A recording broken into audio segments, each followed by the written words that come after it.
በቀደመው ጊዜ ኢትዮጵያ በሁለት ተቃራኒ የልሂቃን ጎራዎች የተወጠረች ናት ይባል ነበር። ከዘመናት በኋላ ግን በሁለት ጎራዎች የነበረው ልዩነት ሰፍቶ ወደ ብዙ የልዩነት አጽናፎች ተንሰራፍቷል። የዛሬዋ ኢትዮጵያ በሁለትና ሶስት ብቻ ሳይሆን በበርካታ ጽንፎች ውስጥ በተሰለፉ ልሂቃን አለመተማመንና በጽንፍ ክርክሮች ሳቢያ በሚፈጠር የግጭት አዙሪት ውስጥ የምትሽከረከር ናት። አሁን ግን ሀገራችን በአዲስ መታጠፊያ ላይ ትገኛለች። በዚህ ታሪካዊ ወቅት ሀገርን ካለመረጋጋት ወደ ሰላምና ዴሞክራሲያዊ ልምምድ ለማሸጋገር ሀገራዊ ምክክር ቁልፍ መፍትሄ ሆኖ መጥቷል። ጉድለቶቻችንና ልዩነቶቻችንን የምንነጋገረው እንዴት ነው? በፍረጃና አለመተማመን የተገነባውን ነባር የፖለቲካ ባህል ወደ ሰከነ ውይይትና መደማመጥ መቀየር የሚቻለው እንዴት ነው በሚል በተደጋጋሚ ለሚነሱ የቆዩ ነባር ጥያቄዎች ምክክሩ ምን ያህል ምላሽ እየሆነ ነው? ዛሬ ምሁራን ከአርሶ አደሮችና ከአርብቶ አደሮች፣ መሪዎች ከተመሪዎች ጋር ቁጭ ብለው ስለ ሀገር በጋራ ሲመክሩ ለሀገራችን ትርጉሙ ምንድን ነው? እንዴትስ ባለ መንገድ ወደ መግባባት ሊያመሩ ይችላሉ? በአጠቃላይ ምክክርን እስከ መጨረሻው ውጤታማ ለማድረግ የሚያስፈልገው የልቦና ውቅር ምን አይነት ነው? እነዚህን ጥያቄዎች አንስተን ለመነጋገር ዶክተር ንጉሱ አክሊሉን ጋብዘናል። ዶክተር ንጉሱ የተካረረ የሀሳብ ልዩነት ያላቸውን የፖለቲካ ልሂቃን በማቀራረብና በማነጋገር ልምዳቸው የሚታወቁ ምሁር ናቸው። እንደ ሁልጊዜው አብራችሁን ስለምትሆኑ እናመሰግናለን። የደስደስ ተስፋ ነኝ። መልካም ቆይታ። ዶክተር ስለተገናኘን በጣም ደስ ብሎኛል። እንኳን በደህና መጡ። በጣም ጥሩ። እንግዲህ ዛሬ ስለ ምክክር እንነጋገራለን። ዶክተር መቼም ምክክር ሲባል ብዙ ሰው አብሮ የሚያስታውሰው ሰው እንደሆኑ ይሰማኛል። እኔ ብዙ ጥረት አድርጋችኋል። በጣም የተካረረ የሀሳብ ልዩነት ያላቸውን የፖለቲካ ልሂቃን ሰብሰብ ብለው አንድ ላይ እንዲነጋገሩ እንዲወያዩ ብዙ ጥረት ታደርጉ ነበር። በተግባርም ያንን ሞክራችሁ ታውቃላችሁ፣ አወያይታችሁና ይሄ ጉዳይ አሁን ደግሞ በጣም አድጎ ከፍ ባለ መንገድ በሀገር ደረጃ በጣም በርካታ ሰዎችን አሳትፎ ግዙፍ በሆነ መንገድ ተግባራዊ ሲደረግ አሁን የምክክር ጉባኤው ሲጀመር እንደው ምን ተሰማዎት ዶክተር? አዎ እንዳልሽው የደስደስ ከአሁን በፊትኛ የዛሬ 7 ዓመት ገደማ የዴስቲኒ ኢትዮጵያ የሚባል ውጥን ነበረን እና እዛ ላይ 50 ሰዎች እንዳልሽው የፖለቲካ መሪዎች ሌሎችም ደግሞ ከሌላም ዘርፍ የተመረጡ ልሂቃንን መርጠን 1 ዓመት ገደማ የሚፈጅ ሂደት ውስጥ ገብተው እየተመካከሩ መጨረሻ ላይ በኢትዮጵያ ታሪክ ለመጀመሪያ ጊዜ ኢትዮጵያ በሚቀጥሉት 20 ዓመታት ውስጥ ምን ልትሆን ትችላለች የሚል 4 ቢሆኖችን ቀረጹ እና እነዚህ ንጋት የፉክክር ቤት፣ ሰባራ ወንበር፣ አጼ በጉልበቱ የሚባሉ ናቸው እና በኋላ እንደገና ንጋት የሚባለው ይሻለናል አሉ ሁሉም ተሰብስበው። ከዛ ደግሞ ንጋት እንዴት ሊመጣ ይችላል የሚለውን ጥያቄ ስንጠይቃቸው 3 መንገዶች ነገሩን። አንደኛው መንገድ የጠረጴዛ ዙሪያ ምክክር ያስፈልገናል የሚል ነው እና እዛ ጋር ይጠነሰሳል ማለት ነው እንደዚህ አይነት ነገር። ግን ከዛ በተጨማሪ ከዚህ አሁን ንጋት ከሚለው ቢሆን በተጨማሪ ትልቁ ነገር እዛ የተፈጠረው በመሪዎች መካከል የተፈጠረው መቀራረብ፣ ወዳጅነት፣ በተወሰነ መልኩ መተማመን፣ እርስ በርስ መረዳት፣ አንዱ ሌላውን መረዳት የመሳሰሉት ነገሮች በጣም ጠቃሚ እንደሆኑ አስተውለናል እና እሱን መሰረት አድርገን ከዛ እንደገና የቅድመ ምርጫ የፖለቲካ ፓርቲዎች ምክክር ባለፈው የዛሬ 5 ዓመት የነበረው ምርጫ ላይ እሱን ለማድረግ እንደገና አንድ ማይንድ የሚባል የሁሉን አቀፍ ሀገራዊ የምክክር ውጥን የሚል 8 ድርጅቶች የኢትዮጵያ ፖለቲካ ፓርቲዎች የጋራ ምክር ቤት፣ የሰላም ሚኒስቴር ያሉበት እና ሌሎች የእርቀ ሰላም ኮሚሽን እና 5 መንግስት ያሉን ድርጅቶች ያሉበት ትብብር አንድ ላይ ሆነን ዴስቲኒ ኢትዮጵያ እያስተባበረ ያንን ምክክር አደረግን። የዛ ምክክር ዋና ሀሳቡ ምን ነበር? ምርጫውን ተከትሎ ሊከሰቱ የሚችሉ ግጭቶችን፣ ሁከቶችን ለማስወገድ ነበር እና በዛ መሰረት ብዙ ምክክር ካደረጉ በኋላ ያ ነገር ቀርቷል። ግጭትም አልነበረም፣ ብዙ ችግርም አልነበረም እንዳስተዋል ነው። እንደገና ለዚህ አሁን ቀጥሎ ለመጣው ሀገራዊ ምክክር መሰረት ጥሎ ነው ያለፈው እና የገባን ነገርኛ ምንድነው አንደኛ ኢትዮጵያውያን መመካከር ይችላሉ፣ ሁለተኛ ተመካክረው ችግሮችን መፍታት ይችላሉ የሚል ነገር ገባን። ይሄንን እያደረግን ለምን ሀገራዊ ምክክር አንጀምርም የሚል ነገር ተጀመረና እሱን እየሰራን እያለን መንግስት ሀሳቡን አምኖበት ሀገራዊ ምክክር ኮሚሽን መቋቋም አለበት ብሎ የሀገራዊ ምክክር ኮሚሽን ተቋቋመ። ኮሚሽነሮች ተሰየሙ እና የዛሬ ከ4 ዓመት ያልፈዋል አሁን ያ ተቋም ስራውን ጀመረ እና አሁን ዛሬ 4000 ሰዎች ከአራቱም የኢትዮጵያ ማዕዘናት ተጋብዘው የተለያዩ ህብረተሰብ ክፍሎችን የሚወክሉ እየተመካከሩ ይገኛሉ። እና ለኔ ስሜቴን ከጠየቅሽኝ ልክ አንድ ልጅ ወልደሽ አሳድገሽ ተመርቆ አግብቶ ምናምን ስታየው የሚሰማሽ ስሜት አለ አይደለም?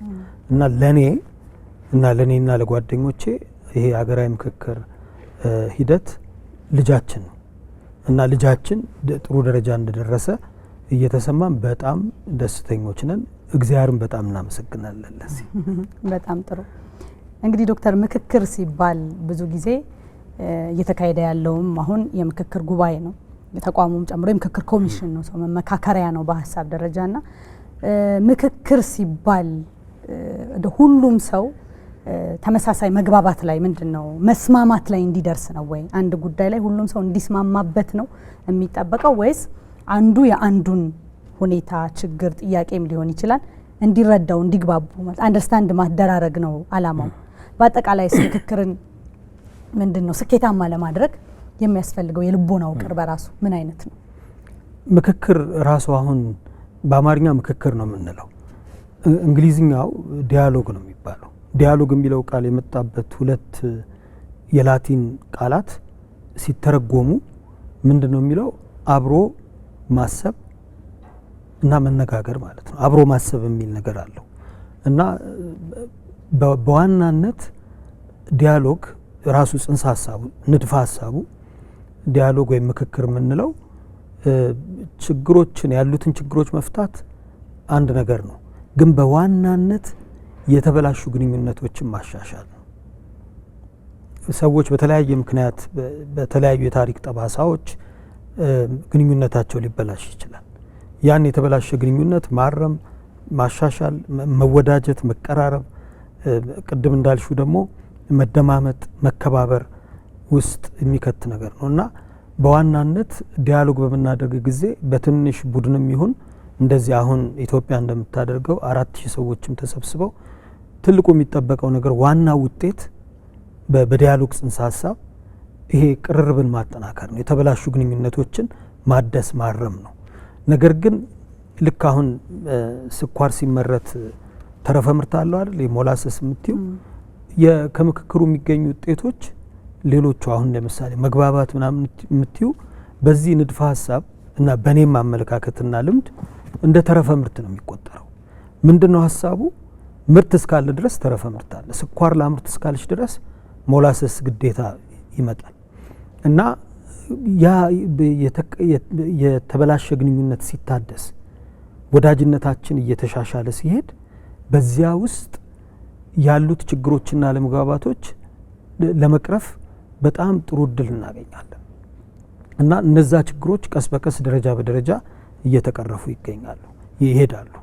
ግን ግንኙነት የተበላሹ ግንኙነቶችን ለማደስ በአንድ ጊዜ አይቻልም፣ ጊዜ ይፈልጋል። ግን የሆነ ቦታ ላይ መጀመር አለብን።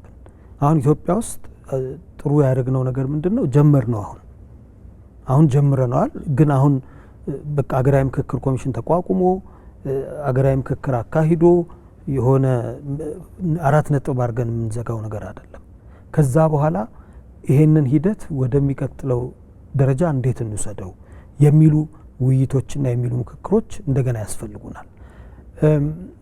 ይሄ ምክክር የተሳካ እንዲሆን ምን አይነት ነገሮች ያስፈልጋሉ ላልሽው እንግዲህ በዓለም አቀፍ ልምድ በንድፈ ሀሳቡም በተግባርም ቢያንስ የሚያስፈልጉን ነገሮች አሉ። አንደኛ ከምክክሩ ውጤት ከፈለግን የመጀመሪያ የሚያስፈልገን ነገር ለማዳመጥ መዘጋጀት ነው። ሰዎች የሚሉትን ነገር አስተሳሰባቸውን በደንብ በጥሞናና በቅንነት በትህትና ማዳመጥ። ብንደግፈውም ባንደግፈውም ብንጠላውም ብንወደውም ያንን አስተሳሰብና እይታ ማዳመጥ መቻል አለብን።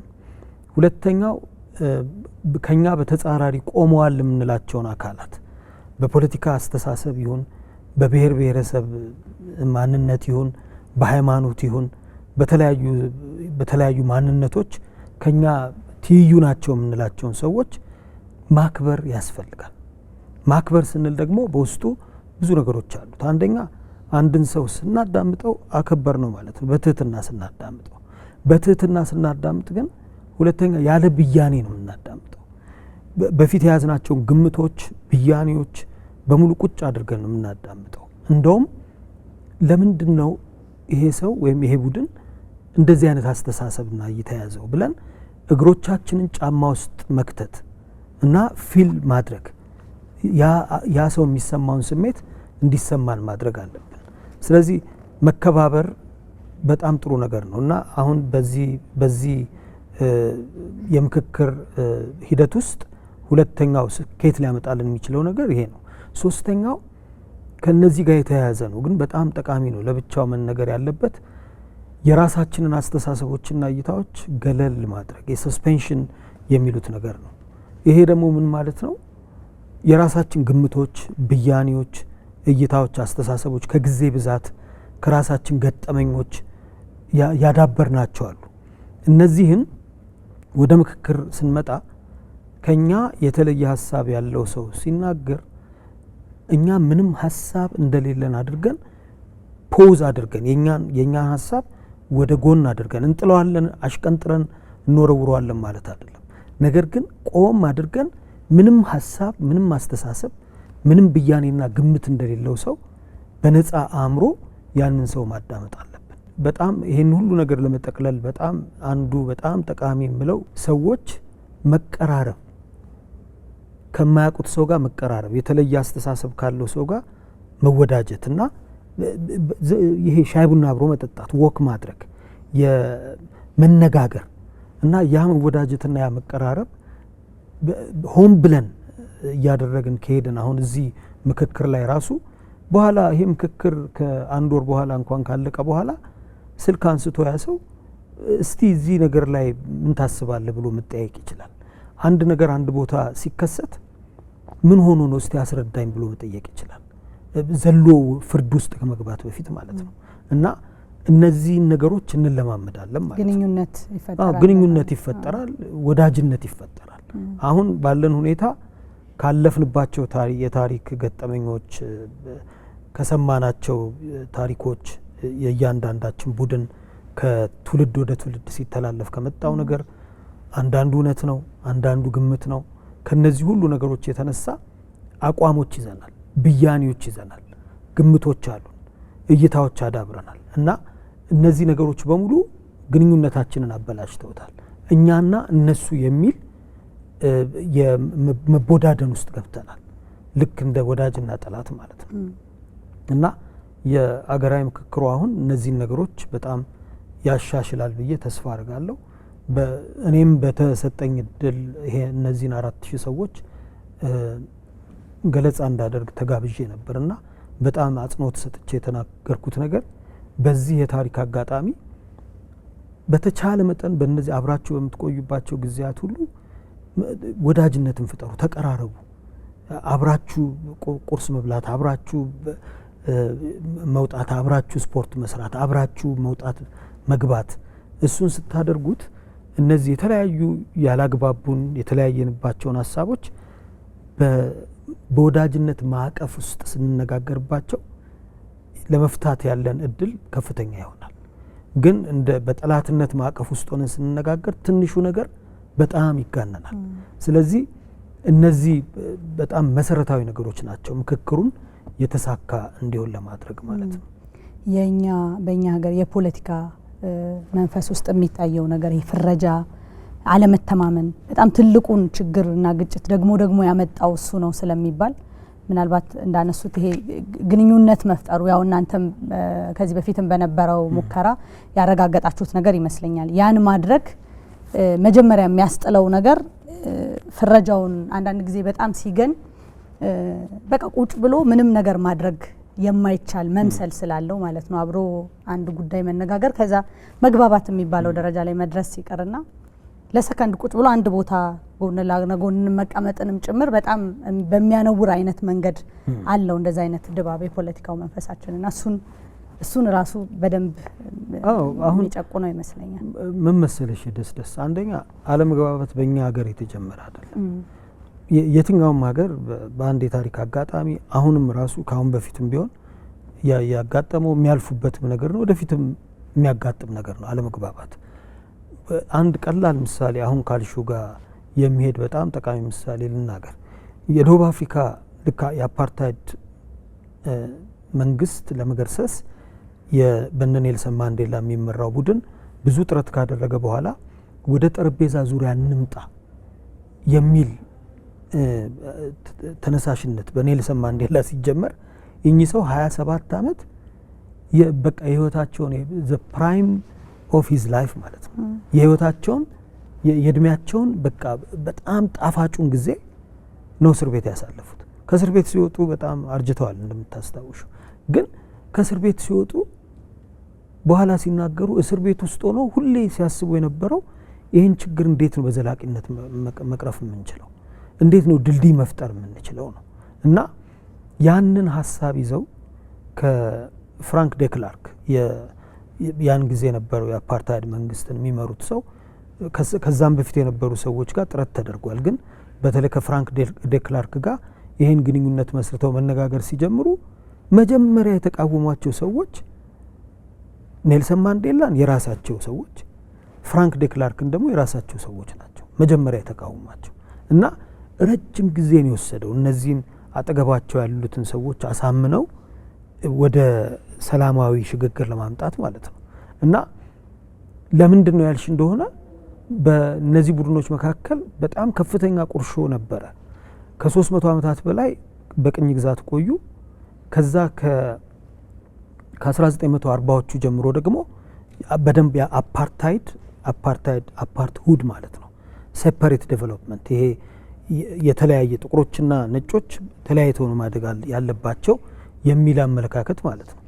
ያንን መንፈስ ተቀብሎ ያ መንግስት ጥቁሮችን እንደ ሁለተኛ ደረጃ እንደ ሶስተኛ ደረጃ ዜጋ አድርጎ መቁጠር ህጋዊ አስመስሎና በህግ ሸፍኖ ሲሰራ የነበረበት ጊዜ ነው። ያ ሁሉ ነገር አልፎ በሰዎቹ መካከል የነበረው መቃቃር፣ ቁርሾ፣ የጠፋው ነፍስ፣ የተበላሹ ቤተሰቦች ብዙ ከዚህም ከዚያም ማለት ነው። እና እነዛን ሁሉ ነገሮች እንደ ቀላል ነገር ዝም ብለሽ አራክፈሽ መሄድ አትችል።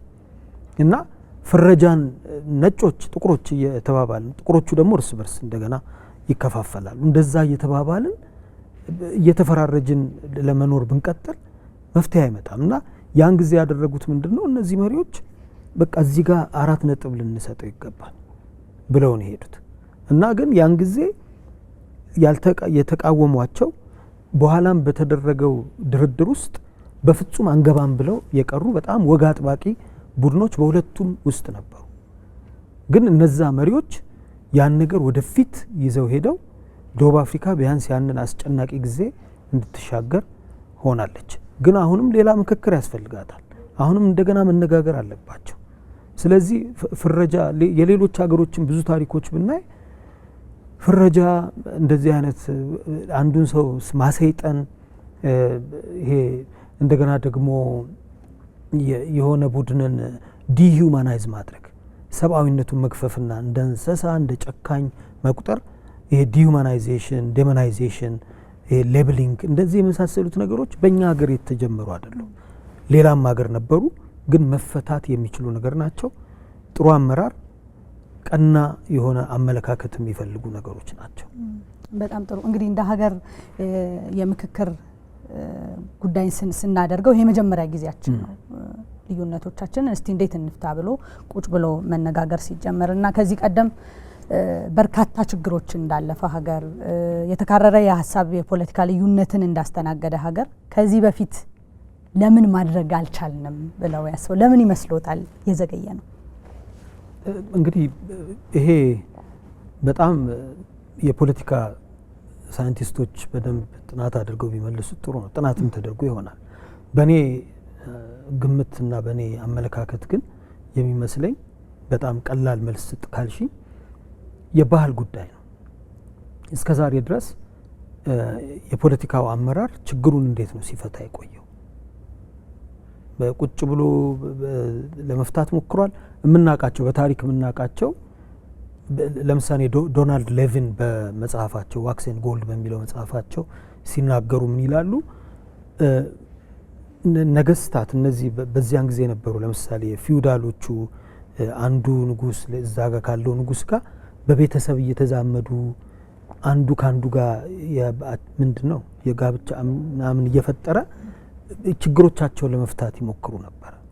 እና ይሄ በተወሰነ መልኩ በፖለቲካ ስርዓት ውስጥ በእንዲህ አይነት መንገድ ዝምድናን ወዳጅነትን በመፍጠር በጣም ውስብስብ የፖለቲካ ችግሮችን ለመፍታት ይሞከር ነበር።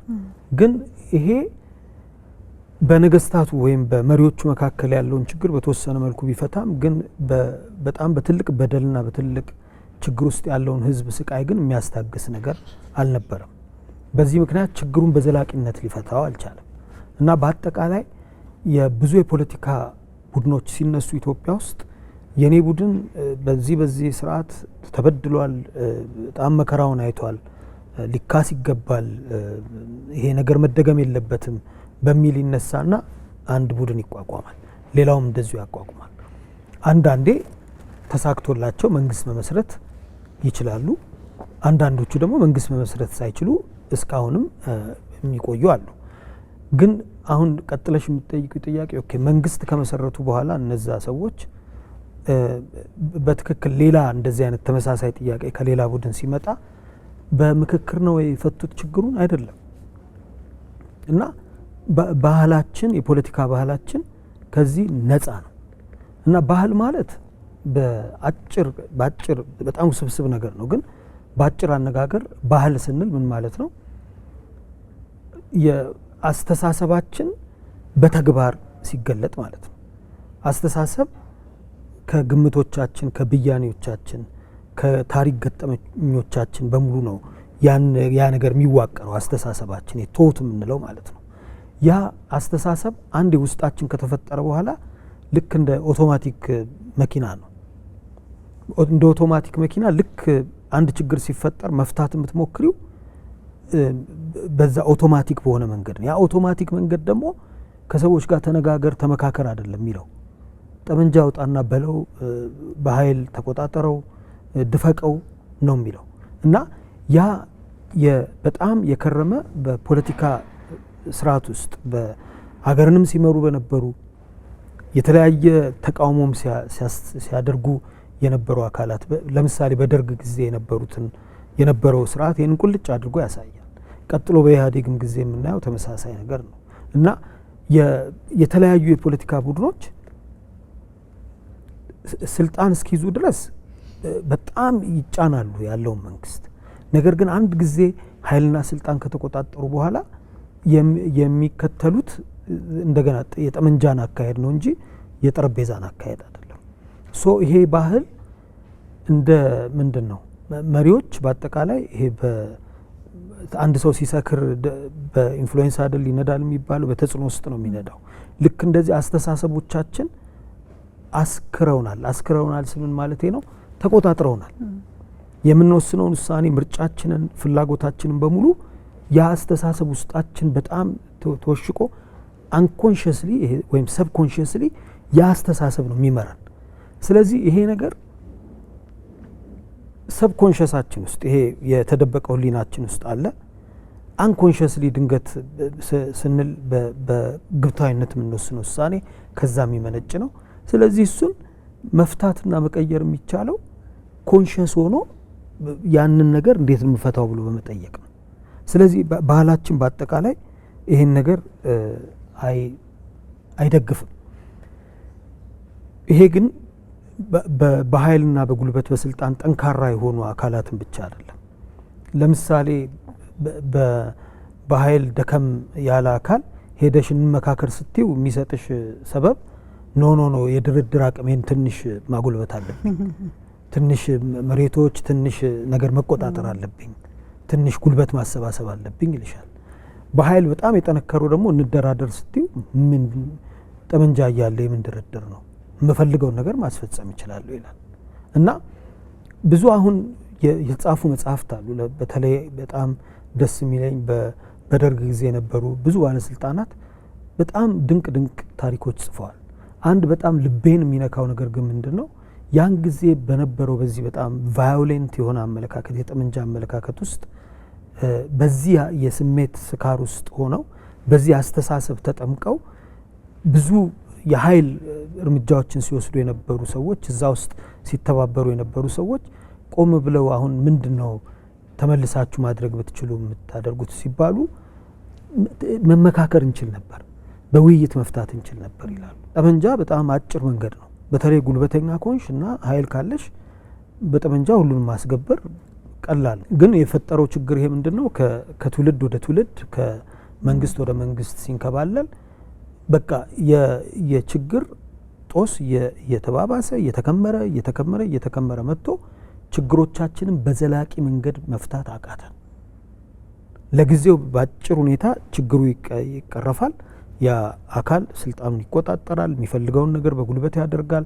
ከዛ በኋላ ግን ያ ችግር ከስር መሰረቱ አይፈታም። ከስር መሰረቱ ችግርን መፍታት የምንችለው በጠመንጃ አይደለም፣ በምክክር ነው። እና ዘግይተናል። ግን ምክክር ደግሞ በጣም ጥሩነቱ ምንድነው ብዙ ተአምራት አሉት ውስጡ። አንድ ጊዜ ገብተሽ ስታዩ በጣም የማይጠበቁና ያልተጠበቁ ብዙ ነገሮች ያመጣል። ግን ሰፊ ልብ ይፈልጋል ይሄ እና የግንዛቤ ለውጥ ይሄንን እስካሁን ሲከተለው የነበረው መንገድ ትክክል አይደለምና መቀየር አለብኝ ብሎ ያንን አሁን ይጽፋሉ እኮ ሰዎች መሪዎችም ይጽፋሉ። እስከ ዛሬ የተከተልነው መንገድ ትክክል አይደለም፣ ስለዚህ መቀየር አለብን። ወዴት ነው የምንቀይረው? ምንም ሌላ ምርጫ የለም። ያለው ምርጫ ጠረጴዛ ነው። ጠመንጃን ትተን ወደ ጠረጴዛ መምጣት ነው እና ባህላችን አሁን ጠረጴዛን ከግምት ውስጥ ያስገባ ስላልሆነ ነው የዘገየ ነው። ስለ ፖለቲካ ባህላችን ሲያወሩ ምን እያሰብኩ ነበር? በእርግጥ ያ የፖለቲካ ባህል ከየት ነው የመጣው፣ ምንጩ የት ነው ብሎ በደንብ ማየት ማሰብ ያስፈልጋል። ግን እኔ ሁልጊዜ በግሌ የምንላለው ዶክተር በትንሽ በስሞል ሰርክልም ጉዳዩ ከስልጣንም ጋር ይገናኝም አይገናኝም እንደው በትንሽዬ ሰርክል ሰብሰብ ብሎ ሰው ሲነጋገር ምንደማመጥበት መንገድ የሀሳብ ልዩነት ሲኖረን፣ ለምሳሌ እኔ የምለውን ሀሳብ የማይቀበል ሰው ከዛ ስብስብ ውስጥ ሲኖር እኔ እንዴት ነው ማስተናግደው? አብሬ መቆየት እችላለሁ ሆይ? እሱም የተለየ ሀሳብ ነው ያለው፣ እኔም እንደዚህ አይነት ሀሳብ ነው ያለኝ። ግን በቃ ኢትስ ኦኬ እኔም እንዲህ ማሰብ እችላለሁ፣ አንተም ደግሞ እንዲህ ማሰብ ትችላለህ ተባብሎ በጓደኝነትም ሊሆን ይችላል፣ እንዲህ ሻይ ቡና በሚባልበት ስብስብም ቢሆን በትንንሽ የቢዝነስ ግንኙነቶችም ውስጥ ቢሆን እንደዛ ማድረግ እንችላለን ወይ ብዬ ብዙ ጊዜ ጠይቄ ያውቃለሁ። ምን ያህል ድረስ ነው የምንታገሰው? በኋላ እሱ አይደለም ወይ አድጎ እንግዲህ በህይወት አጋጣሚም በስራ አጋጣሚም ማስተዳደር ስልጣን የሚባለው ነገር ቢመጣ ያ ባህሪ አይደለም ወይ የሚገለጠው? እንደውም ማድረግ መቻል ሲጨመርበት ፓወር ሲጨመርበት ደግሞ የባሰ እንትን ምንድነው ቴምፕቴሽን ፈተና ያለው ደግሞ ይመስለኛልና ሁልጊዜም ግንኙነቶቻችንን በዛ አውድ መፈተሽ ደግሞ አሁን ለሚሉት ይሄ ከፍ ብሎ ደግሞ ለሚፈልገው የመመካከር የመነጋገርም እድል በደንብ የሚያሰፋ መስሎ ይሰማኛል። ሁልጊዜ በስሞል ሰርክልም እንድናይ ብዙ ጊዜ እንደዚህ አስቤ ያውቃለሁ። የምክክሩን ጉዳይ ስንቀጥል ዶክተር አሁን እየተካሄደ ባለው ምክክር 4000 የሚሆኑ ተመካካሪዎች ነው ያሉት። ከተለያየ ማህበረሰብ ክፍል ደግሞ የመጡ ሴቶች፣ አርብቶ አደር፣ አርሶ አደር፣ የፖለቲካ ልሂቃኑ፣ ምሁሩ አንድ ላይ ነው እየመከረ ያለውና እኔ አዲሱ ነገር የሚመስለኝ በዚህ የምክክር ሂደት ውስጥ ዶክተር እንደዚህ የተለያየ የምንድነው የማህበረሰብ ክፍል የተለያየ ቦታ ላይ ያሉ ሰዎች አንድ ላይ ሰብሰብ ብለው ስለ ሀገራዊ ጉዳይ ሲነጋገሩ ምንድነው የሚሰጠው ትርጉም? ክስተቱም አዲስ ይመስለኛል። የሚፈልገው የንግግር ጥበብስ በራሱ ምንድነው? አሁን እዚህ ውስጥ በጣም እንትን የምናያቸው ነገሮች ምንድነው? እኔ እከታተላለሁ በየቀኑ። አንዳንዴ ሰዎችም ጋር እየደወልኩ ጠይቃለሁ፣ ተሳታፊዎች ጋር፣ ተመካካሪዎች ጋር ዛሬ እንዴት ነበር፣ ምን አዲስ ነገር ነበር ምናምን እያልኩኝና በጣም ፋሲኔት የሚያደርገኝ ነገር ምንድነው አዳዲስ የሚጀመሩ ግንኙነቶች በሀሳብ ከምንለያየው ሰው ጋር ቀረብ ብሎ ቁጭ ብሎ ቡና እየጠጡ ማውራት እና ያ ትዕግስት ራሱ አሁን ቅድም ያልሽ በጣም ከባድ ነው። አሁን በትንሽ ቡድን እንኳን በጣም ሁለት ተቃራኒ ሀሳብ ይዘሽ መነጋገር በጣም ከባድ ነው እና ይሄ ግን ያንን እድል ይሰጥሻል። በቃ ችግሮችን መፍታት ካለብሽ ምን ይላሉ ዴዝሞንድ ቱቱ፣ ችግሮችን መፍታት ትፈልጋለህ ይላሉ። ግጭትን ማስወገድና ሰላም ማምጣት ትፈልጋለህ? ሰላም ማምጣት ከፈለግ ከወዳጅ ጋር አይደለም መነጋገር ያለብህ፣ ጠላቴ ከምትለው ሰው ጋር ተነጋገር ነው የሚሉት። እና እኔ አሁን በጠላትነት ደረጃ የምንፈራረጅ ሰዎች ያለን አይመስለኝም። ግን በጣም ጥግ የያዘ የአመለካከት ጠርዝ ላይ ልንቆም እንችላለን እና ያ ተቀራርቦ ከመነጋገር የሚያግደን ነገር አይደለም እና ያንን ሰው ቀረብ ብሎ ማነጋገርና ቁጭ ብሎ ማውራት በጣም ደስ የሚል ነገር ነው። በዴስቲኒ ኢትዮጵያ ሂደት ውስጥ በጣም የታዘብኩት ነገር ምንድን ነው? በጣም ተስፋ የሰጠኝ እኔም እንደ ሰው ጓደኞቼንም ተስፋ የሰጠን ነገር ምንድን ነው? በሀሳብ በፍጹም የማይገናኙ ሰዎች ማለት ሰማይና ምድር ሊባል በሚችል ደረጃ የተራራቀ ሀሳብ ያላቸው ሰዎች ቁጭ ብለው እየተሳሳቁ ሲነጋገሩ ማየት በጣም የሚገርም ነገር ነበረ። ልዩነቶቻቸውን ፈተዋል? አልፈቱም። አጥብበዋል? አዎ በተወሰነ መልኩ ያጠበቡ ይመስለኛል ያን ጊዜ እና አንድ ጊዜ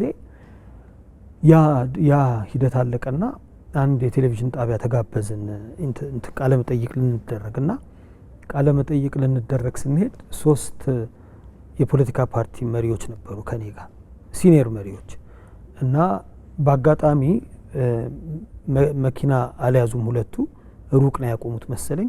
አንደኛው ብቻ ናቸው መኪና የያዙትና መኪና አልያዝም ኑ ግቡ ምናምን አለ መኪና የያዘው ሰው።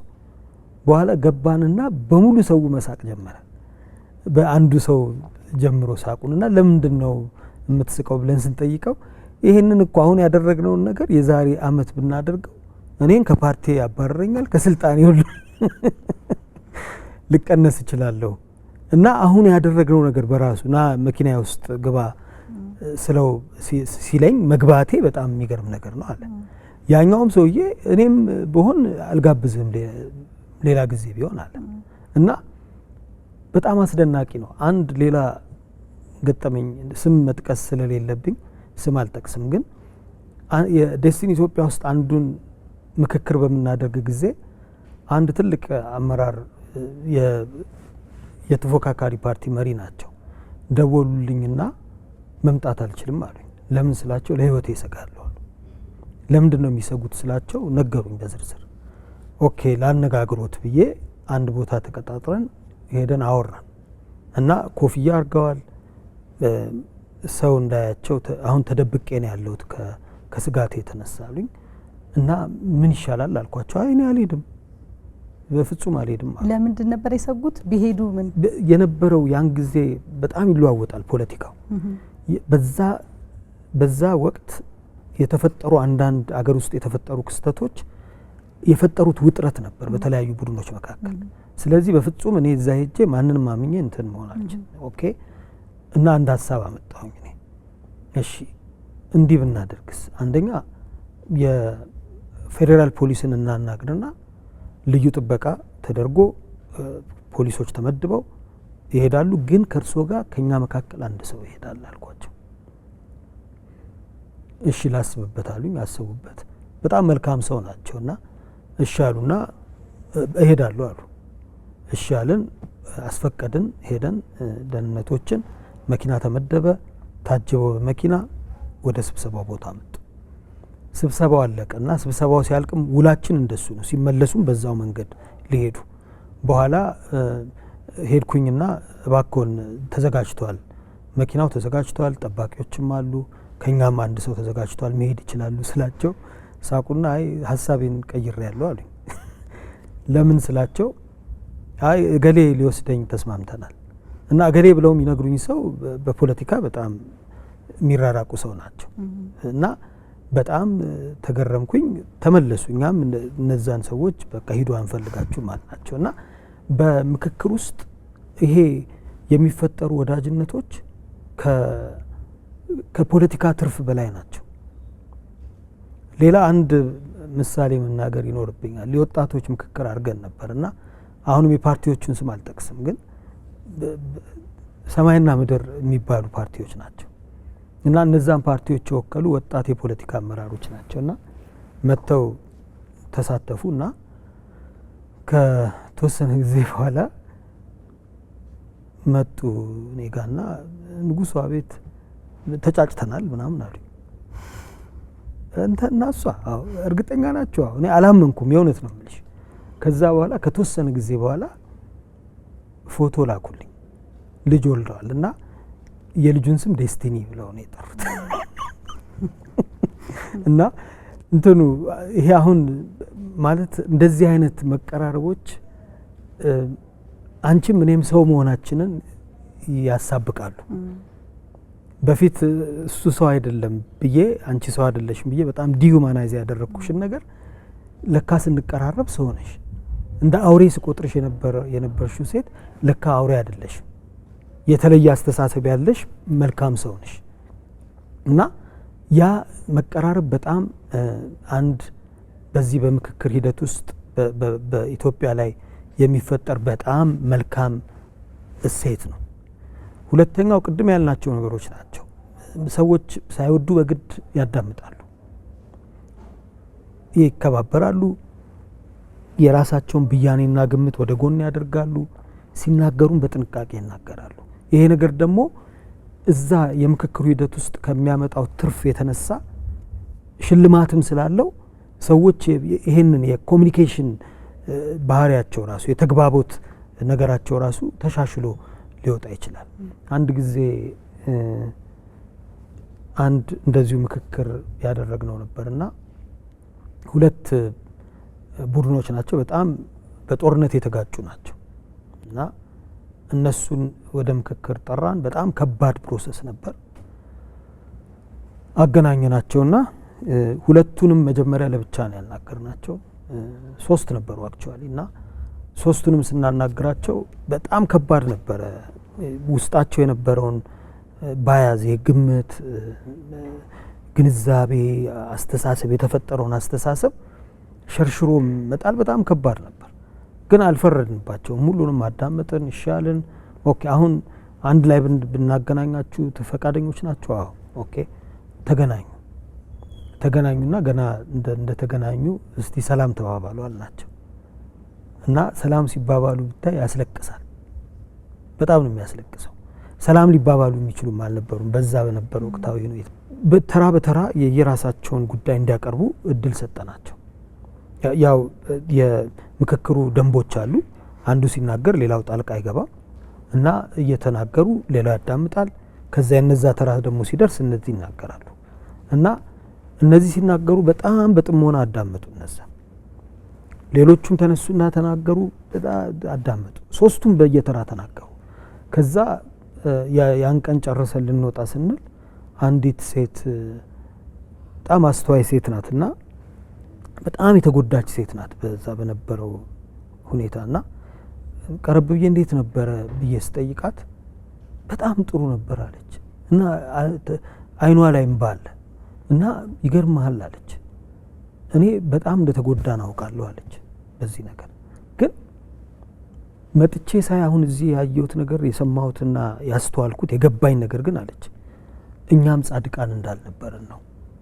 በዚህ ሂደት ውስጥ እስካሁን ድረስ እኔ የነበረኝ ብያኔ እኛ ጻድቃን እነሱ ክፎች ብዬ ነበር ማስበው። ለካ እኛም ጻድቃን አልነበርንም አለች እና ይሄ እንዲህ አይነት ሞመንቶች ይፈጥራል።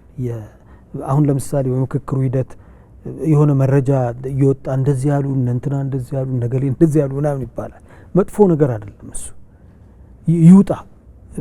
ለብቻችን ከየቡድናችን ጋር ከምናወራው እዛ ሰው በተሰበሰበበት በስርዓት ይሁን እንጂ ንግግሩ ይውጣ። ነገር ግን ከተናገሩ በኋላ ደግሞ ሌላው አካል ደግሞ ኦኬ እናንተ ደግሞ እንዲህ ነው አይደል የምታስቡት፣ የኛን ደግሞ አስተሳሰብ እንዲህ ነው ብለው ይናገራሉ።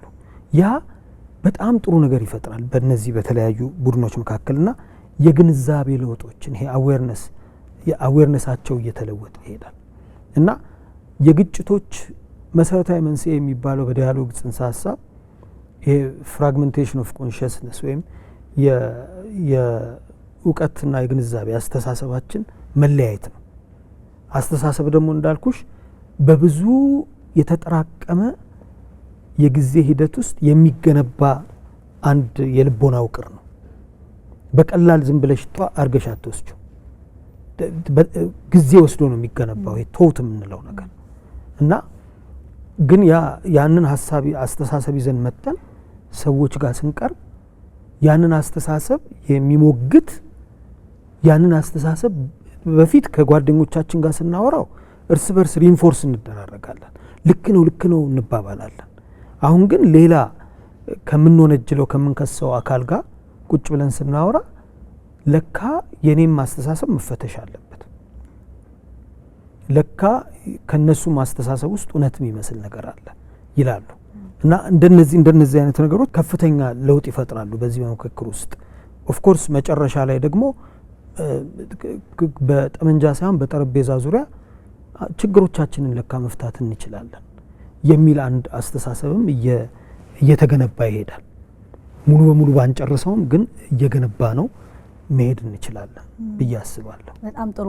አዲሱ የሚመስለው ነገር ለምሳሌ አርሶ አደር ከአንድ ምሁር ጋር ቁጭ ብሎ የሆነ ጉዳይ ተመሳሳይ ቦታ ላይ መነጋገር፣ አርብቶ አደሩ ከአርሶ አደሩ ጋር በየአካባቢው የተለየ የህይወት ዘይቤም ስላለው ሁነቶችን የሚረዱበት የሚገልጹበት መንገድ ጭምር የምሁር ቋንቋው ሌላ ነው፣ ምናልባት የአርሶ አደር ቋንቋ ሌላ ነው፣ የአርብቶ አደር ቋንቋ ሌላ ነውና እነዚህ ሁሉ አንድ ላይ ሲነጋገሩ የሚመጣው ነገር የሆነ መንገዱ ወይ የሚሰጠው ክስተቱም የሚሰጠው የተለየ ነገር ያለ ይመስለኛል። እሱንም ማሰብ አንድ ሌላ ይሄ ሁኔታው የፈጠረው አዲስ ነገር መስሎ ተሰምቶኛል። እንዴት ነው? እውነት ነው። አርሶ አደሮች፣ አርብቶ አደሮች ስልጣን የሌላቸው የምንላቸው ልሂቃን ያልሆኑ የህብረተሰብ ክፍሎች ችግሮችን የሚያዩበት መንገድ እና ችግሮችን መፍታት የሚፈልጉበት መንገድ እና ልሂቃን ችግሮችን መፍታት የሚፈልጉበት መንገድ በጣም የተለያየ ነው። ከንድፈ ሀሳቡን ከተግባር የሚያየ ነው ማለት ነው። በልሂቃን ያልሆኑ የህብረተሰብ ክፍሎች ችግሮቻቸውን በተቻለ መጠን ተግባብተው መፍታት ነው የሚፈልጉት። ለዚህ ምሳሌ መጥቀስ ይቻላል። ኢትዮጵያ ውስጥ በጥናት ላይ የተመሰረተ ነገር ነው የምናገረው። ከ50 በመቶ በላይ ችግሮች፣ ማህበራዊ ችግሮች በፍርድ ቤት አይደለም የሚፈቱት፣ በባህላዊ መንገዶች ነው። 50 በመቶ ገደማ በህብረተሰቡ ዘንድ ችግሮችን ለመፍታት የምንጠቀምበት መንገድ ጊዜ ሊወስድ ይችላል፣ በፍጥነት ላይፈታ ይችላል ነገሩ። እስቲ እንደርበት እየተባለ እንደገና ይሰበሰባሉ ግን ይፈታል ችግሩ። እና አንዱ የችግር አፈታት መንገዳችን በባህላዊ መንገድ ህብረተሰቡ ችግሩን የሚፈታበት መንገድ 50 በመቶ ችግሮች ነው ያልኩሽ። ፍርድ ቤት እንዴት ሊጨናነቅ እንደሚችል አስቢ። በዚህ ፖለቲካችንን ግን ተመልከች። የፖለቲካ ልሂቃን ግን ችግሮቻቸውን ለዘመናት ሲፈቱ የነበሩት በጠመንጃ ነው፣ በአፈሙዝ ነው። እና ይሄ አንዱ መሰረታዊ ልዩነት ነው። እና በጠመንጃ አፈሙዝ ልፍታ ስቲ አጭር ቀልጣፋ መንገድ ነው፣ ምንም እንትን የለው። ኦፍኮርስ አንዳንዴ ከጠበቅሹ በላይ ጊዜ ሊፈጅብሽ ይችላል። ግን አንዳንዴ ደግሞ ይሳካልሽና ቶሎ ስልጣን ትቆጣጠሪያለሽ። ስልጣን ከተቆጣጠርሽና ጠመንጃ እጅሽ ላይ ካለ በኋላ ስልጣን ከያዝሽ በኋላ ደግሞ ያንን ስልጣንሽን ተጠቅመሽ የሚነሱ የተለያዩ ተቃውሞዎችን ለማፈን ለመጨፍለቅ ትጠቀሚበታለሽ። ምንም ንግግር አያስፈልግም። ይሄ አንዱ መሰረታዊ ነገር ነው። ሁለተኛው አሁን በባህላዊ በህብረተሰቡ ችግሩን የሚፈታበት መንገድ የዘላቂ ነው። እነዛ ችግሮች ተመልሰው እንዳይመጡ ያደርጋል። አለመግባባትን የምንፈታባቸው፣ ግጭትን የምንፈታባቸው መንገዶች ፍትህን ብቻ ሳይሆን ሰላምንም ሚዛን እየሰጡ ነው የሚዳኙት። ግን እዚህ ጋር ስትመጪ እንደሱ አይደለም። እና አሁን በዚህ የምክክር ሂደት ውስጥ በጣም አጭር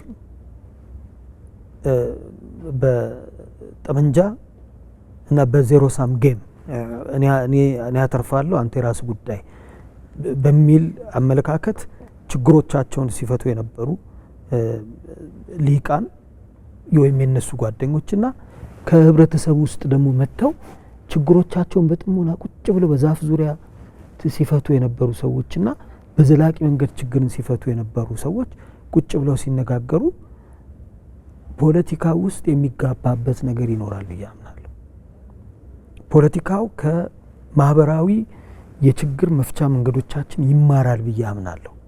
ቆም ብለን ሊቃን የምናስብበትን ነገር ይፈጥርልናል ብዬ አምናለሁ። ምክንያቱም የፖለቲካ ሊቃን ያው በተፈጥሮ እዚህ ሀገር ብቻ አይደለም፣ ሁሉም ሀገር ከተቻለ በስልጣን ጨፍለቅ አድርገሽ ጊዜው እንትንሽን መቆጣጠር ነው፣ ወንበርሽን መቆጣጠር፣ እድሜሽን ማርዘም ምናምን ነው፣ ግን ዘላቂ አይደለም። እና አሁን ይሄ ነገር በእነዚህ ሁለት ክፍሎች መካከል የሚደረገው መስተጋብር ትንሽ የቆም ብሎ የማሰብን እድል ይሰጣል ብዬ አምናለሁ። እና አሁን ከምናገኛቸው ፈጣን ትርፎች በላይ የባህል መስተጋብር ይፈጠራል ብዬ አምናለሁ። ከነዚህ ከባህላዊ እሴቶቻችን ወደ ፖለቲካው የሚገባ አንድ ጥሩ ፈውስ ይኖራል ብዬ አምናለሁ። በጣም ጥሩ ዶክተር። እንግዲህ ከዚህ ቀደምም እንዳነሳ ነው የተካረረ ልዩነት ያላቸውን ሰዎች ለማመካከር እንደሞከረ ሰው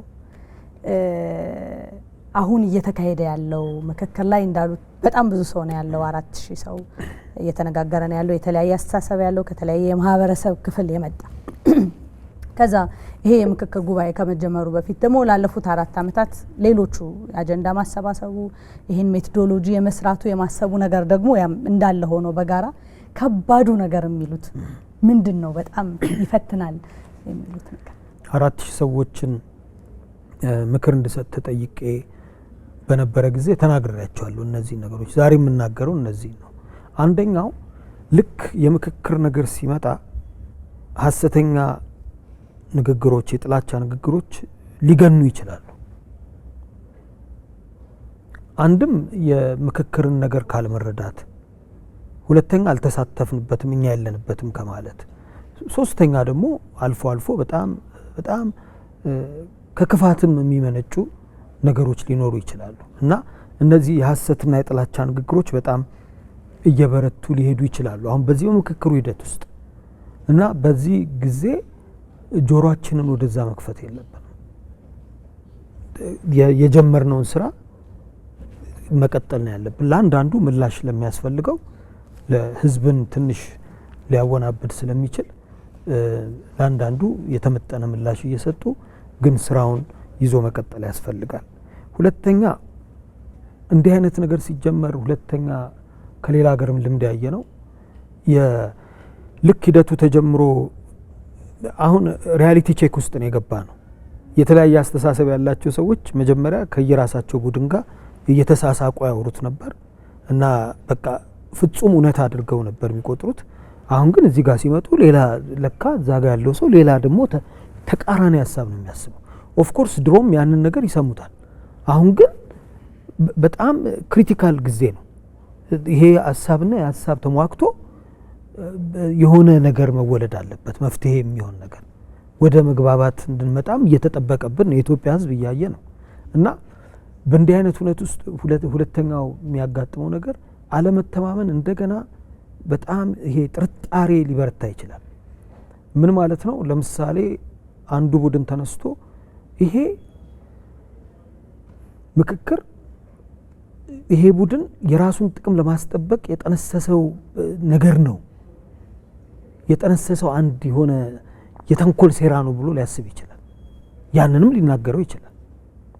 ሁለተኛ ይሄ ምክክር ሰዎች በእርግጥ መጥተው ተነጋግረው ችግራቸውን ለመፍታት የፖለቲካ እልባት ለመፍጠር ሳይሆን ለማስተንፈስ ይሄ ነገሮችን ለማብረድ የተደረገ ግን ምንም አይነት የፖለቲካ ቁርጠኝነት የሌለበት ነገር ነው ብለው የሚያስቡ ሰዎችም ሊነሱ ይችላሉ።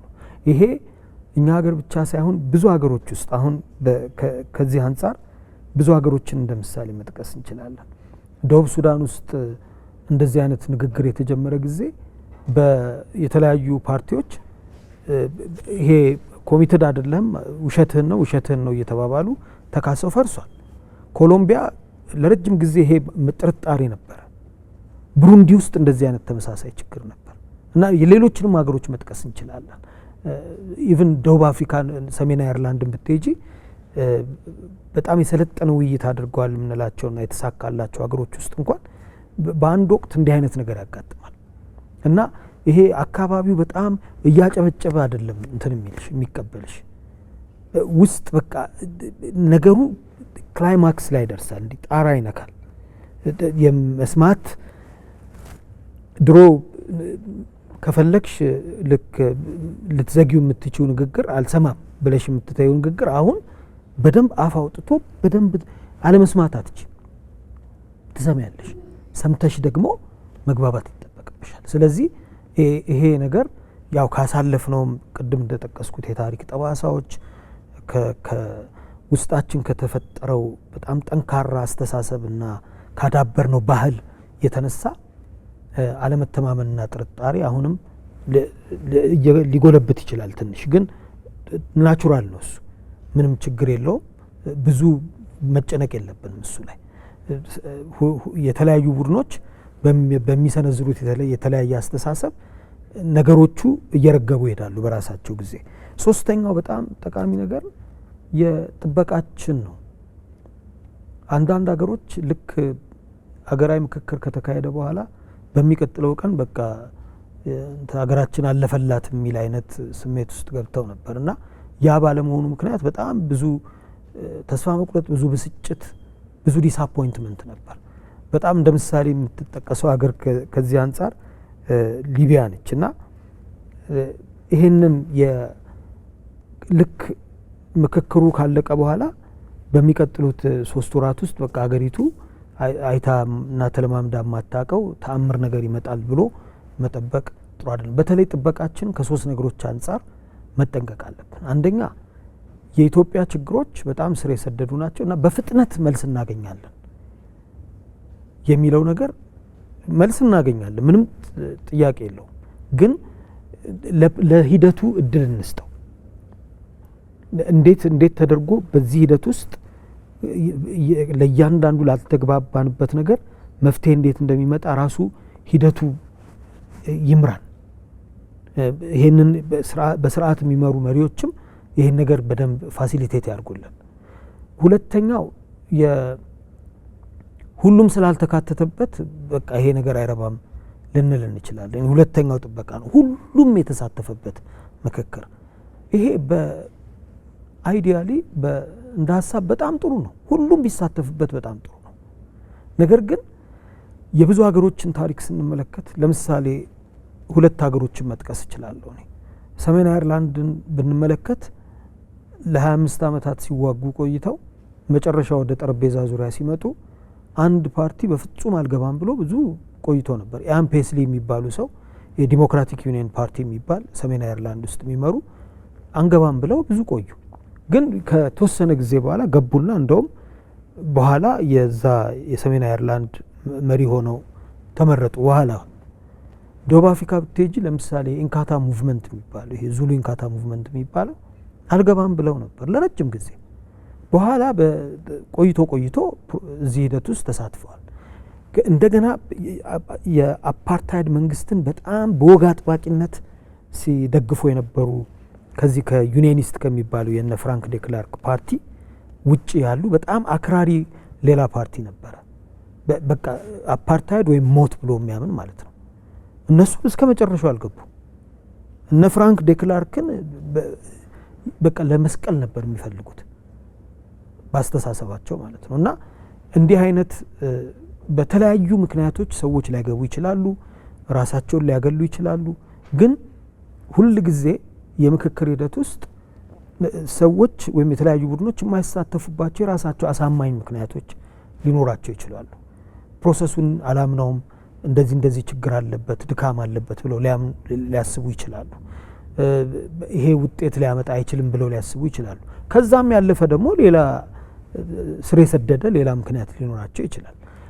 ስለዚህ ምክክሩ ሁልጊዜ በሩን ከፍቶ ነው መጠበቅ ያለበት። አሁንም ፕሮፌሰር መስፍን ሲናገሩ ዋናው ኮሚሽነር እንደምንሰማው የመሳተፍ የምትፈልጉ አሁንም በሩ ክፍት ነው።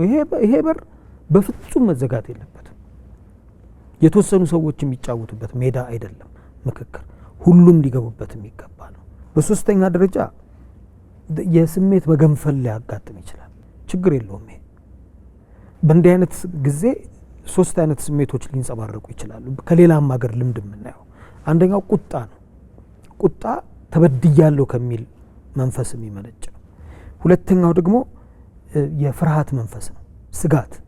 ይሄ ደግሞ በቃ እኔ እዚህ ሀገር ውስጥ እንድኖር አልተፈቀደልኝም፣ በቃ ለህሉና የሰጋለው ከሚል መንፈስ የሚመነጭ ስጋት ነው። ሶስተኛው በጣም ወሳኝ ስሜት ደግሞ ጥላቻ ነው። ጥላቻ ደግሞ ይሄ ቡድን እኔ እንድኖር አይፈልግም፣ ስለዚህ እኔ እሱ እንዲኖር አልፈቅድለትም፣ በፍጹም አልቀበለውም የሚል ነው እና በተለይ ሶስተኛው ስሜት ጥላቻ የሚለው አይደንቲቲን መሰረት ያደረገ ነው፣ ማንነትን መሰረት ያደረገ ነው። ይሄ ቡድን ይሄ ተብሎ የሚባል ነው። ይሄ ቀደም ብለን ያልናቸው የቁጣና የፍርሃት ስሜቶች ግን ከድርጊት ጋር የተያያዙ ናቸው፣ ከማንነት ጋር የተያያዙ አይደሉም። ግን እነዚህ ሶስቱም አይነት ስሜቶች ሊገነፍሉ ይችላሉ ምክክር ውስጥ። ይሄም ኖርማል ነው፣ ምንም ችግር የለውም። ሰዎች በቁጭ ብለው ተደብቀው የሚያወሩትን ነገር እየተቆጡና እየተናደዱ ሲያወሩ ማውጣታቸው ክፋት የለውም።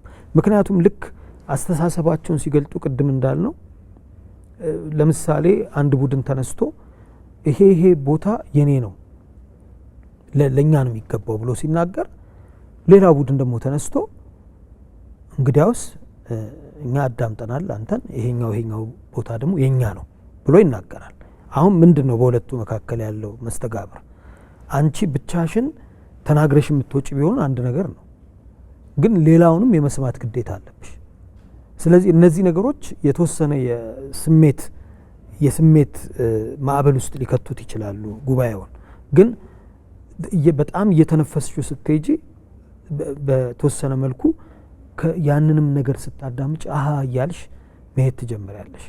ውጭም ያለው አካል አሃ እያለ መስማት ይጀምራል። መጨረሻ የዚህ ምክክር ሂደት ሪፖርቱ ሲወጣ ደግሞ እርግጠኛ ነኝ እነዚህ ተቃርኖዎች በሙሉ ተሰንደው ይወጣሉ እና ለሌላው ሕዝብ አሃ ብለን ቁጭ ብለን የምናዳምጥበት ድሮ ያልመሰሉን ያላስተዋልናቸውን ነገሮች ማዳመጥ እንችላለን። የምክክር ኮሚሽኑ ዋና ኮሚሽነር ፕሮፌሰር መስፍንም መግለጫ ሲሰጡ የሚሉት ነገር አለ። በተለይ ይሄኛው አሁን ባለፈው ሳምንት የነበረውን ውይይት ገና የመጀመሪያው ደረጃ ላይ ስለሆነ ስሜት ሊኖር ይችላል፣ ቁጣ ሊኖር፣ ጭቅጭቅ ሊኖር ይችላል። ስለዚህ አሁን ሁሉንም ነገር የተነሱ ነገሮችን ለእናንተ በተለይ ለሚዲያው ክፍት ያላደረግነው የሚጠበቅ ስለሆነ የሚያልፍ እንደሆነ እኛም ስለምናውቅ አሁን አይደለም፣ ከዛ ቀጥሎ ወደሚቀጥለው ደረጃ ሲታደግ ሲለወጥ በራሱ ተፈጥሯዊ በሆነ መንገድ እየሰከነ ይሄዳል። ያኔ ሁሉንም ጉዳዮችንም አጀንዳዎቹንም ጭምር እንድትነጋገሩበት እንፈቅዳለን እያሉ ነበር። በመጨረሻም ዶክተር እንግዲህ የምክክር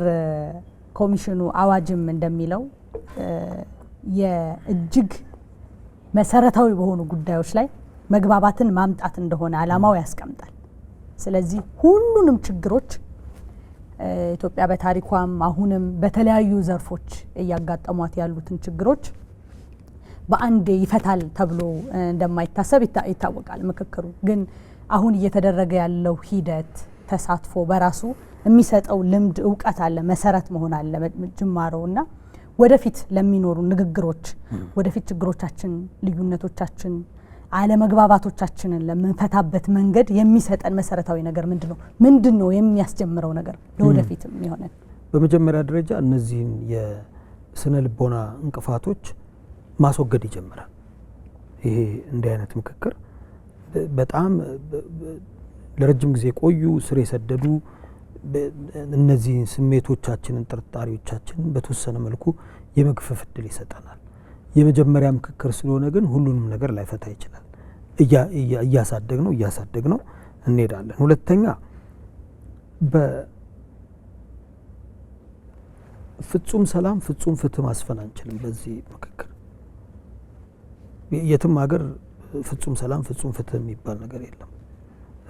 ሩዋንዳ በፍጹም ፍትህ እናሰፍናለን በደረሰው የዘር ፍጅት ፍጹም ፍትህ እናሰፍናለን ብለው መጀመሪያ በወሰዷቸው እርምጃዎች በኋላ በጣም ከባድ ችግር ውስጥ ገቡ። ለካ ፍጹም ፍትህ አሰፍናለሁ ስትይ ዘላቂ ሰላምን ይከለክላል እሱ እና ከዛ በኋላ እነ ቢሾፕ ዴዝሞንድ ቱቱ ምናምን ሄደው የደቡብ አፍሪካን የሽግግር ፍትህ ልምድ የእርቅና የእውነትን አፈላላጊና የእርቅ ኮሚሽንን ልምድ አምጥተው ወደ ሩዋንዳ ሄጋቻቻ የሚባሉ መደበኛ ያልሆኑ ፍርድ ቤቶች ባህላዊ ፍርድ ቤቶች ተቋቁመው ችግሮቹን ደረጃ በደረጃ እዛው ሪስቶሬቲቭ በሆነ መንገድ ሪስቶሬቲቭ ማለት ሰላምን እንደገና በሚገነባ መንገድ እንዲፈቱ ተደረጉ። በሌላውም አንጻር ካየሹ በቃ ፍጹም ሰላም አመጣለሁ ብለሽ ፍትህን ደግሞ መከልከል አትችም። ፍትህ ለጎደለበት የተወሰነ ፍትህ መሰጠት አለበት እና ትልቁ ነገር በሁለቱ መካከል ሚዛን የመስጠት ነገር ነው እና በዚህ ምክክር ውስጥ ሁለተኛው የምናዳብረው ነገር ኦኬ የሚገባል ነገር አንድ ግንዛቤያችን ፍጹም ሰላም ማምጣት አንችልም፣ ፍጹም ፍትህ ማምጣት አንችልም፣ ግን በሁለቱ መካከል ሚዛኑን የጠበቀ ነገር ማምጣት እንችላለን። ለሚቀጥለው ትውልድ አንድ ነገር መስጠት እንችላለን ልንል እንችላለን። በሶስተኛ ደረጃ በጣም ጠቃሚው ነገር ይሄ የችግሮቻችንን በምክክር የመፍታት ባህል ለመገንባት መሰረት እንጥላለን እና አሁን ከዚህ ምክክሩ ካለቀ በኋላ የምንሰማቸው ብዙ ታሪኮች ይሄ በመደበኛም ሆነ መንገድ መደበኛም ባልሆነ መንገድ ከተመካካሪዎች ከሌሎች የምንሰማቸው ነገሮች ብዙ ፈውስ የሚያመጡ ይመስለኛል፣ ብዙ መፍትሄ የሚያመጡ ይመስለኛል እና እስካሁን ድረስ እንጠቀሙ የነበረውን ፖለቲካችንን የፖለቲካ ልባት ለማምጣት የምንጠቀምበትን በጣም ይሄ የቃታ አመለካከት እንደገና እንድንመረምረው እንድንፈትሸው እድል ሊሰጠን ይችላል። አንድ ጥሩ ሙከራ ይሆናል ማለት ነው። ይሄም ነገር ለካ ሊሰራልን ይችላል የሚል በጣም ጥሩ። በጣም አመሰግናለሁ ዶክተር ለጊዜዎት ለሰጡን ሀሳብ እጅግ አድርጌ አመሰግናለሁ። እኔም በጣም አመሰግናለሁ። ደስ የምክክር ኮሚሽን ስራው የተሳካ እንዲሆን እኔ ከልቤ እመኛለሁ እና ኢትዮጵያውያንም ደግሞ ሌሎች ችግሮቻችንን በመግባባት እንደምንፈታው የፖለቲካ ችግሮቻችንን በሚገባ መፍታት እንደምንችል አንደኛ ለራሳችን፣ ሁለተኛ ለሚቀጥለው ትውልድ ደግሞ ለሌላውም ዓለም ማሳየት የምንችልበት በጣም መልካም እድል ነውና ብዙ ውጣ ውረዶች ሊያጋጥሙን ይችላሉ። ግን ይህንን ውጣ ውረድ አልፈን በምክክር አንድ ደረጃ ወደፊት መሄድ እንችላለን። ከዛ ደግሞ የምናሳድራቸውን ነገሮች ይዘን በሚቀጥለው ጊዜ ደግሞ እነዛን ነገሮች እየያዝን እንሄዳለን። ከጠመንጃ ወደ ጠረጴዛ እየተሸጋገርን እንሄዳለን ማለት ነው በፖለቲካ ባህላችን። በጣም ጥሩ። በጣም አመሰግናለሁ ዶክተር። ተመልካቾቻችን እናንተም ከኛ ጋር ስለቆያችሁ ስለተከታተላችሁን እጅግ አድርገን እናመሰግናለን። ሳምንት በሌላ ርዕስ በድጋሚ እንገናኛለን። በሰላም ቆዩ።